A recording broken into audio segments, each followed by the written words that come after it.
आज मी बनवलेत गोड आप्पे, पण याला केरळमध्ये उन्नीअप्पम म्हणतात. खूप सोपे बनवायला, झटपट तयार होणारे आणि खायला पण खूप स्वादिष्ट.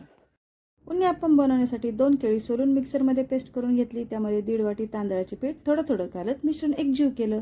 नंतर अर्धी वाटी पाण्यात 1 वाटी चिरलेला गूळ घालून गूळ वितळून उकळी आलेलं गुळाचं पाणी मिश्रणात घातले. मग ना खूप घट्ट ना खूप पातळ असं छान बॅटर तयार करून घेतले. त्यानंतर चिरून घेतलेले ओले किंवा सुके खोबरे तुपामध्ये तळून घेऊन बॅटरमध्ये टाकले. 1 चमचा वेलची पावडर, 1 चमचा काळे तीळ आणि चिमूटभर मीठ घालून सगळं नीट मिक्स केलं. त्यानंतर हे मिश्रण 10 मिनिटांसाठी ठेवून दिलं.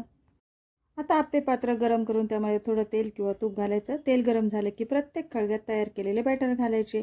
मध्यम आचेवरती अप्पम शिजवून घ्यायचे. एक बाजूला छान सोनेरी रंग झाला की अप्पम हळूच पलटायचे. दोन्ही बाजूनी छान सोनेरी भाजून घ्यायचे. गरमागरम असे मऊ आणि सुगंधी केरळ स्पेशल उन्नीअप्पम तयार झाले. हे सोपे आणि चविष्ट उन्नीअप्पम तुम्ही सुद्धा ट्राय करा. आणि माझी ही रेसिपी तुम्हाला आवडली असेल तर माझ्या चॅनलला लाईक आणि सबस्क्राईब नक्की करा. कमेंटसुद्धा करा. पुन्हा भेटू पुढच्या व्हिडिओमध्ये. थँक्यू.